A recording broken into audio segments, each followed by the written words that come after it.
What's going on, everybody? This is the Coffee Talk podcast channel. This is Jay Coffee Talk. Take a quick moment, hit the, subscribe, hit the bell, the like, help me get this channel going. If you guys are subscribed to my main channel, Jay Coffee Talk, you already know what time it is. We talk about music, news, current events, all kinds of stuff. If you're not sub there, the link will be pinned in my comments. Make sure to go sub over there also. It's my main channel. But, this is really crazy stuff. I'm sure you guys have all heard about agendas, being pushed through music, through movies, just through the entertainment, through pop culture and stuff like that. And it's deep stuff, man. It has to do with a lot of different things going on in the world. I mean, I could sit here and go on and on talking about it, but just let's get right into this clip that I'm going to play for you guys. Everlast. I'm sure a lot of you may know him from his time with House of Pain, their huge hit, Jump Around.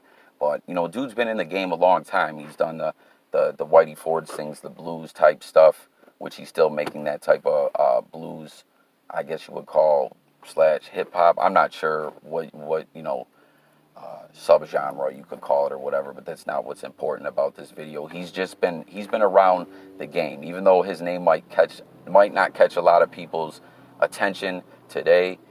He's been around. He's worked with the Soul Assassins Collective. He's worked with the Dilated Peoples, Cypress Hill, all them dudes. He's well known. He's been around, and he was on Joe Rogan podcast, and they were, if you guys, I'm a huge fan of Joe Rogan's podcast. The conversations, they go all different directions. They go deep. They always talk about all kinds of stuff. He said something really interesting. I'm just going to play this clip. I'll be right back to break it down. This whole urban legend that is very believable about this letter that went around, a bunch of people in the hip hop music industry got, I don't know, maybe it was within the last decade, where they described this guy claimed to be a member of the elite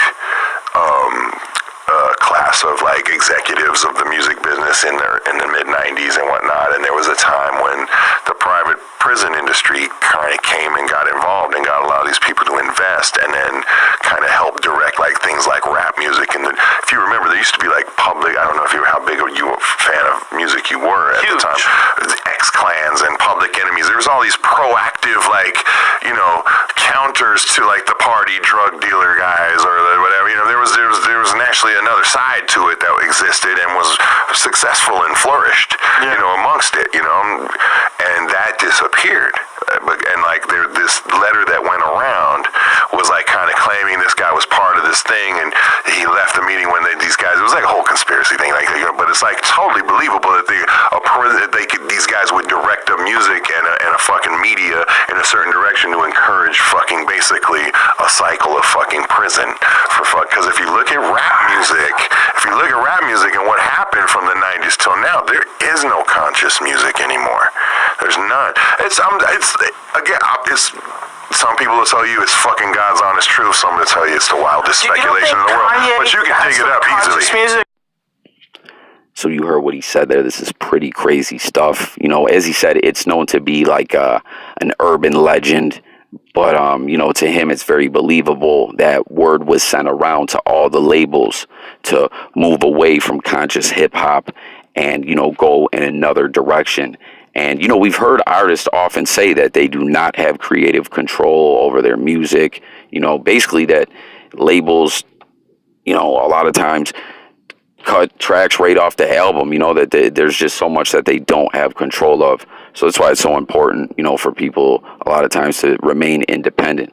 But anyways, the whole way that the conversation went this way was that they were talking, on Joe Rogan podcast, they talk all kinds of stuff, conversations get deep. I believe he was on there for 3 hours, but they were talking about marijuana, how it's being legalized, decriminalized and things like that in a lot of places, across the United States. And they were speaking in Nevada how a lot of people for selling weed were hit with life sentences back in the day. And a lot of places are already starting to, I believe California already started, sending rolling back those sentences on people and expunging the cases and everything, you know, for people who were selling weed and hit with like a really long sentence.